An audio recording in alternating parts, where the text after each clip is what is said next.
lot of nuts! Moshi Moshi hyenas, and welcome back to the channel. Recently, I've gotten into watching Jujutsu Kaisen.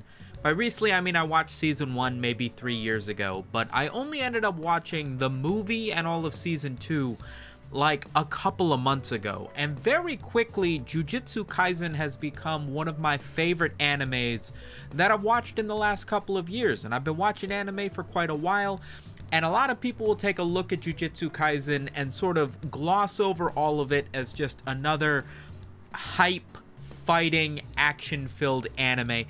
But one of the things that I really resonated with Jujutsu Kaisen was the storytelling and the way that it went about introducing its characters, its philosophy, something that I feel like hasn't been done quite as well, in my opinion, since the days of like Yu Yu Hakusho maybe. So I found it a little bit surprising where, with the announcement of season 3 now airing, there's this tweet or this post that has been posted on like Japanese Twitter that's been going viral. I'll put it up here. And it's basically, Jujutsu Kaisen Season 3 Episode 4 evidently gets an almost perfect rating overseas. It's a Japanese person tweeting this, presumably. So they're talking about us over here in the West. Giving Episode 4, without spoiling anything, it's an episode that has a huge action sequence. And basically making fun of the fact that Westerners, for whatever reason, seem to think that the hype and the aura, as this person states, in the end these guys are only interested in the fights, animation, insane aura, that's all they're saying. And then ridicules the fact that episode 3, the episode before it, which is mainly an explainer episode, sort of explaining you to the rules of the game that they're about to play going into season 3, only got a 7.7. It seems as though Japan feels like overseas anime enjoyers are enjoying the action and effort that goes into the animation and fight sequences so much that they think it's actually ruining anime. Now, this isn't the first time that anime fans as a whole have been criticized for perhaps overemphasizing or over-appreciating the animation quality that goes into anime. I remember what feels like quite recently, but given how quickly time has been accelerating since COVID, what feels like a couple years ago, but looks like it might be back in 2019. I believe it was the Mugen Train arc of Demon Slayer, the Demon Slayer movie, as it were, or season 3, I don't remember.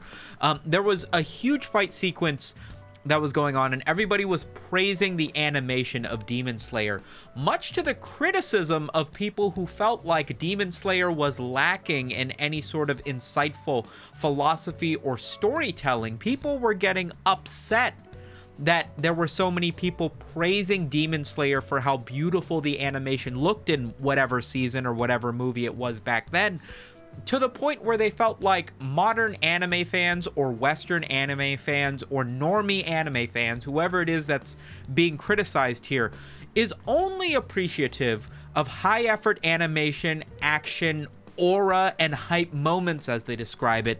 And as a result, they feel like this is bad for the animation community because it might mean that as more manga gets adapted into anime, they focus more so on action, violence, hype moments, and what have you, rather than adapting more manga that has really deep and insightful story. There may be a great philosophical manga. Imagine a world where Death Note never becomes an anime because there isn't enough action in it, because it feels like that's all anybody wants to watch in anime. That's kind of the fear here. That's sort of where the criticism was coming for back in Demon Slayer, and that seems to be where some people have criticism with this modern episode of Jujutsu Kaisen, but I would argue this is the weakest of those points. I've wanted to talk about Jujutsu Kaisen ever since watching all of the movie and season 2, which again I did quite recently. Haven't read any of the manga, have watched season 3 up to this episode that's being talked about in this tweet by this Japanese netizen. Because Jujutsu Kaisen feels like something incredibly special to me. When I watched season 1, and I'm not going to say there's no spoilers in this, so heads up, spoilers going forward, but I don't think I need to talk about any specific story beats in Jujutsu Kaisen to get my point across here.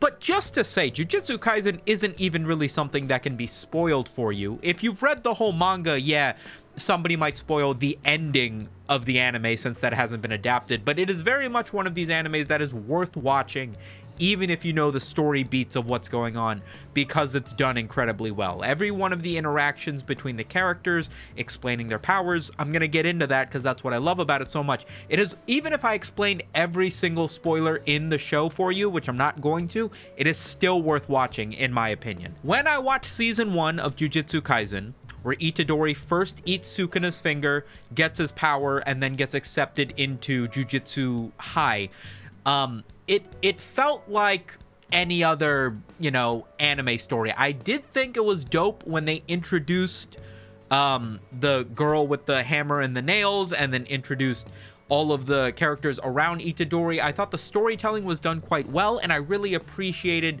the references, how silly and goofy some of the things were. And as they moved into them fighting against their sister school and discovering Panda and Gojo's powers and all of these other characters that had their own strengths and weaknesses, and they had to have very specific ways of using their powers, I was like, oh, this is actually perfectly tailor-made for me.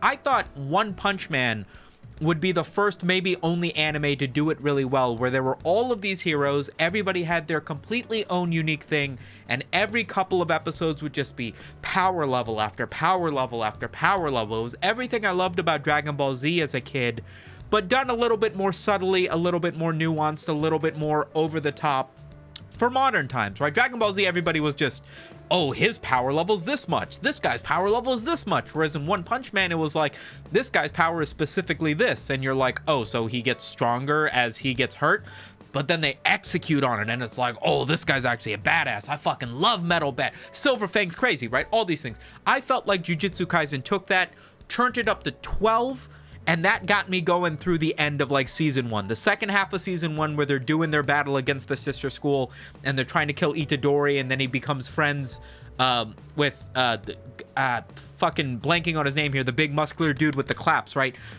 That was like, this anime has the sauce. It has the juice.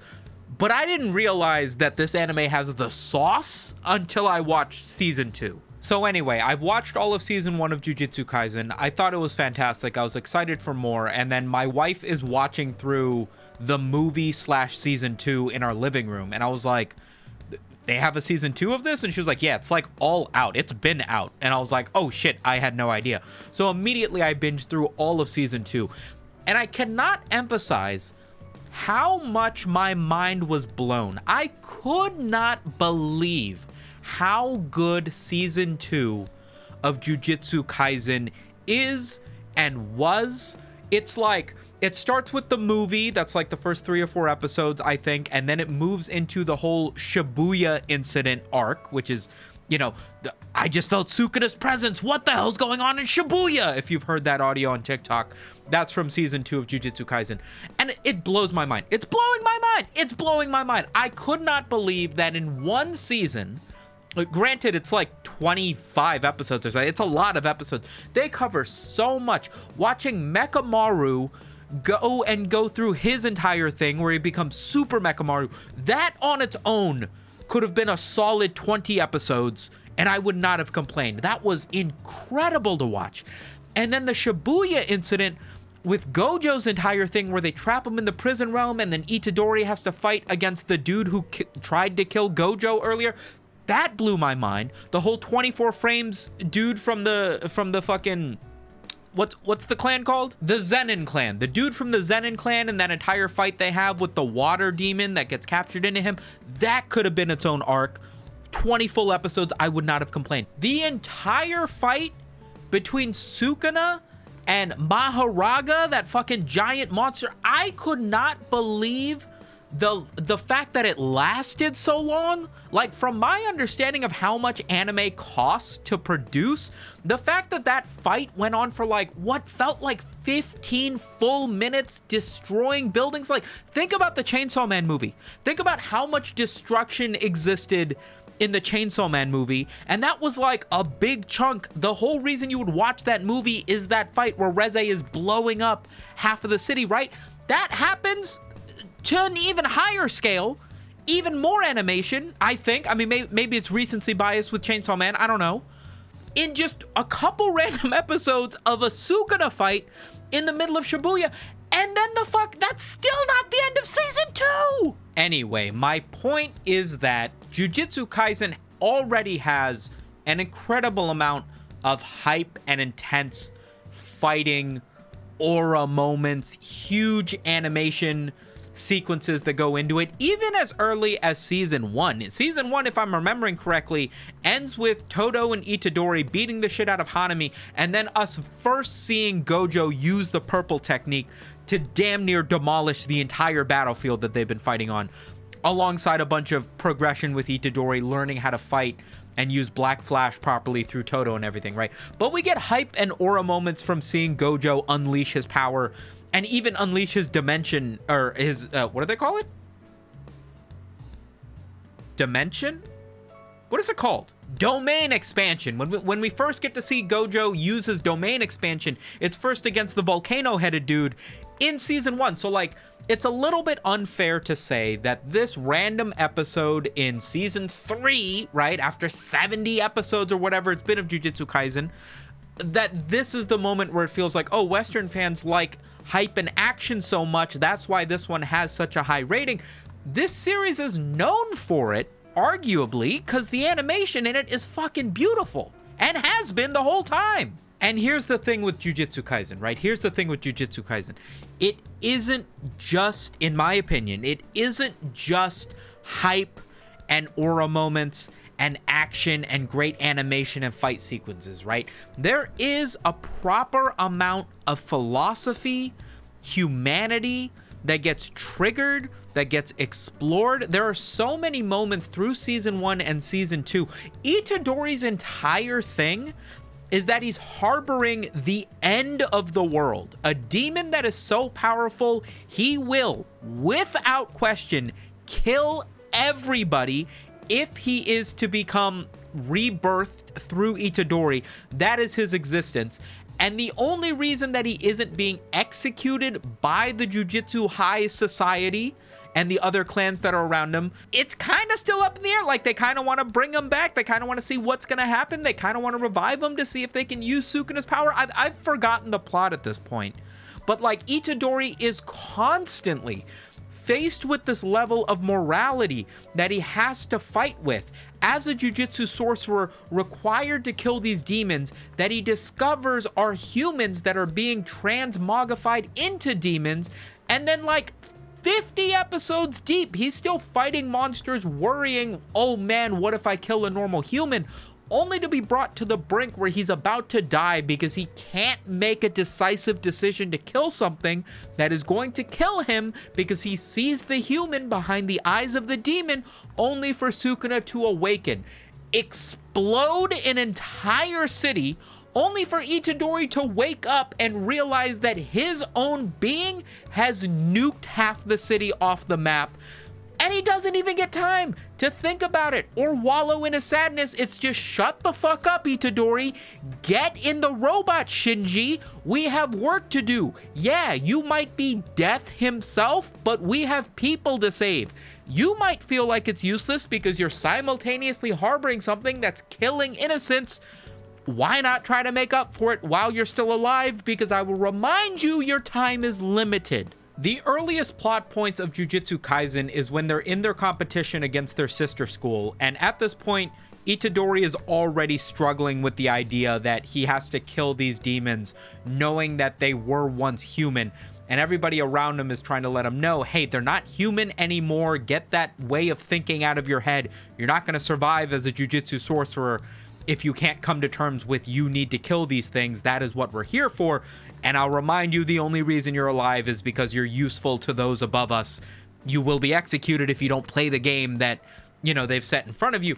And then that's already this like push and pull struggle of morality that continues to be explored over and over through all of season 1. And then you move into the dynamics between him and the other characters, the other school that there is, and they all want to kill Itadori because they don't see any reason why Gojo, this unbelievably powerful Goku character, is keeping him alive. So they decide to kill him, only to realize that he himself is just a normal dude trying to do well, had a normal life before he swallowed one of Sukuna's fingers and then became the vessel of the most powerful demon to ever exist. And then everybody else has the same moral crisis of like, well, we were just gonna kill him because we thought he was just Sukuna, but it turns out he's just a teenage kid who got roped into this. I guess we can't kill him either. Ends up being best friends with Todo, and then they have a common enemy of these demons that are all trying to kill Itadori, and then now everybody's on the same side. There's this push and pull with everything that really tugs on the heartstrings and plays with a lot of morality, a lot of philosophy. I cannot imagine anybody who actually gives a concise watch, an honest-to-God watch of this show, come away with the thought process of, oh, it's just hype and aura. There's this moment at the beginning of season 2, which I think is the first Jujutsu Kaisen movie, but like I watched it all as shows, so I'm not 100% sure. But it gives the backstory of Satoru Gojo, this character that's introduced basically right away, and he's basically Goku. He is like ungodly strong, even amongst demons, and he's the one who's sort of calling the shots of Itadori being allowed to live despite being the vessel for this incredibly powerful demon. I'm not exactly sure if we know why he does so, but we get the backstory of Satoru Gojo and his best buddy Geto when they were a little bit younger at Jujutsu High, where all of this takes place. And basically Geto is given a mission to go and exorcise some demons, but it turns out these demons are two like young girls that a village has trapped and is just telling him, hey, they're evil, they're definitely curses, you're a jujutsu sorcerer, kill them. He can't bring himself to kill these two young girls, either because he recognizes they aren't demons or he just can't do it. And he ends up on a rampage and just kills the entire village and lets these two girls go. And he comes to this ultimatum that because cursed energy, the thing that's causing these curses to come, is caused by negative emotions from non-sorcerers, the only solution is to Thanos it, kill every human that isn't a sorcerer. Therefore, there will be no cursed energy, negative cursed energy, and there will be no curses. I don't recall if it's exactly kill every human or turn every human into a jujutsu sorcerer, which means, you know, it giving them cursed energy and turning them into cursed users, but it's deleting humanity is his plan. Gojo stops him, or finds him after he has left Jujutsu High after announcing that, you know, everybody finds out he killed this whole village, and he goes, you can't do this. Right? There's absolutely no way you think that your plan of either killing all of humanity or turning everybody into jujutsu sorcerers, there's no way you can do this. And Geto looks at him and goes, you could do it, right? You have the eye technique, the combination of things that makes you the most powerful being ever, and yet you come to me and say that I can't do it when you yourself could do it. Are you Satoru Gojo because you're the strongest person, or are you the strongest person because you're Satoru Gojo? In what I think is one of the most intense philosophical moments of the entire show, where he's basically saying, are you in control of your destiny? Are you as powerful as you are because you're morally right and you are the person that deserves to be? Or are you simply given that name and all of this because you randomly ended up with the magical combination of things that makes you the strongest, and therefore you get to have that name accompanied to it? And since you know you could do it, the only reason you would think that I can't is because you think I'm weaker than you, and I'm gonna prove to you that that's not true. Obviously in this moment, like, Geto is very powerful, but like, Gojo again is basically Goku. He could execute him on the spot. No problem. He could absolutely kill him. He's immature in this moment. He doesn't have the perfect purple technique, but he could kill him if he wanted to. But no. Moral dilemma. This is basically his brother. Despite the fact that he's shown that he's perfectly capable of killing humans, he just leveled a village of individuals that were completely innocent simply because he felt like this world is too evil to be saved. He has announced to Gojo that his plans are to leave the High, start his own clan basically, and then take over the world, and Gojo can't bring himself to stop it because of the moral debate of like, there's no way he's gonna do it. This is my brother. I know him. There's no way he just flipped evil overnight. What is this shit? There's no action here. There's no like crazy hype moments. There isn't even any animation. They're staring at each other in a busy city street, and yet it's one of the most intense moments of the show. I had to re-record this entire part because I kept mixing up Mai and Maki. Spoilers for season 3, the latest episode of Jujutsu Kaisen. In the latest episode, we have two characters by the name of Mai and Maki. I'm not gonna mess this up this time, right? I'm not gonna mess this up this time. Mai, who has cursed energy, and Maki, who has none. They were born into the Zenin clan as twin sisters, but as babies, Mai had basically no cursed energy, and Maki had literally none. And as a result, they were ridiculed because the Zenin clan is one of these clans where you're expected to fight. They're one of these big, powerful clans. And the fact that they were born under nobility means that they were basically shunned from a young age because they would never grow up to be powerful sorcerers and therefore not be able to take over the Zenin clan. Maki, Maki, as a result of being shunned and not being respected in the Zenin clan, decides to leave and pursue her own martial arts training in order to become powerful and come back one day to exact revenge on how they've treated her. She is strongly resented by her sister Mai, who does have some cursed ability, but just misses the fact that her twin sister, both of whom have been shunned to some degree, is now leaving her entirely to the clan, right? So, in this episode, Mai returns to the Zenin clan in order to Maki returns to the Zenin clan in order to retrieve some weapons. She is attacked and ultimately almost killed alongside her twin sister and left for dead in a room full of curses, at which point, in some sort of near-death hallucination, Mai, the one with cursed energy, explains to Maki that she feels like in their society, and I don't know if she means Japan or Jujutsu, twins are represented as one being. And it is the fact that they were born as twins that their soul or their energy has been split, so they could never truly be one powerful user who is whole because they were two individuals sharing that cursed energy, spirit, you know, whatever it is that's got them together. So she ends up basically sacrificing her life in this moment of near death to give whatever power she had to Mai, who, Maki, despite being the one with no cursed energy, was always the superior fighter, was always able to outwit and outcombat her sister, despite being at that disadvantage because of how much she trained. And then she awakens and basically fucking kills everything. Everything. The demons that were supposed to eat her dead, the guy who almost killed her and her sister, every single member of the Zenin clan in a beautiful, like, epilepsy-inducing, creative, animated thing that's beautiful to watch. She executes everybody. And I recognize that some people might look at this as just hype and aura. This is the episode that fueled that tweet that prompted me to make this video. But you have to understand, this is representative of the exile that Maki went through. Her having to leave her family, her clan, her twin sister in pursuit of power and greatness all on her own to become this incredibly successful and powerful warrior, though still lacking in any sort of innate cursed ability, only to then have to sacrifice her twin sister in this moment to truly achieve that power. This is now a level of revenge that she is exacting upon the clan that exiled her when she was a child. It's this poetic justice that she's getting. This entire sequence is beautifully animated, is hype and aura, but also packs such an emotional punch to finally see Maki be able to reclaim what is rightfully hers by having the power that she has lacked her entire life. It's an entire Rock Lee taking the weights off the ankles moment, and it's also like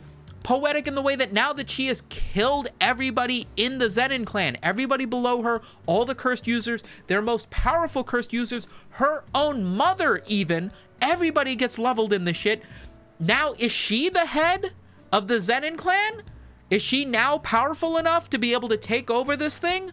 The reason for her not being able to and being exiled before is because they thought she never would be powerful enough. And now that she is, she's left the clan in such a situation. where she's the only member left, the only person with the last name Zenin is the one who just killed everybody else in the clan. Is that good enough for you, Dad? Like, what the fuck? It blows my mind that anybody could be upset that an anime that has this level of emotional storytelling and philosophy and morals that get tested, the amount of character development that goes into the main characters and even some of the side characters. I mean, I'm thoroughly enjoying my ride watching through this show. And seeing this tweet of somebody saying that they feel like Westerners just enjoy the hype and aura moments as if this episode is overrated, I feel like is just somebody missing the point. The story beats. I mean, if you can't relate to what they're building Maki up to be as a character, then I feel like that entire intense hype aura moment of her killing everybody, I mean, it doesn't fall flat, but it misses a lot of the emotional significance behind it. And yeah, anyway, I think this tweet is stupid. I absolutely think you should watch Jujutsu Kaisen. I would argue it's one of my favorite animes that I've watched in like the last 3, 4, 5 years at this point. It's fantastic. And yeah, I wanted an excuse to talk about Jujutsu Kaisen. Boy, holy fuck if I got it. Hopefully you enjoyed hearing me rap about it. Let me know if you've watched it, if you're enjoying it, if you're gonna watch it after this. I'll catch you guys down in the comments. Subscribe if you want more of these, and I'll see you guys on the next video, yeah? Peace.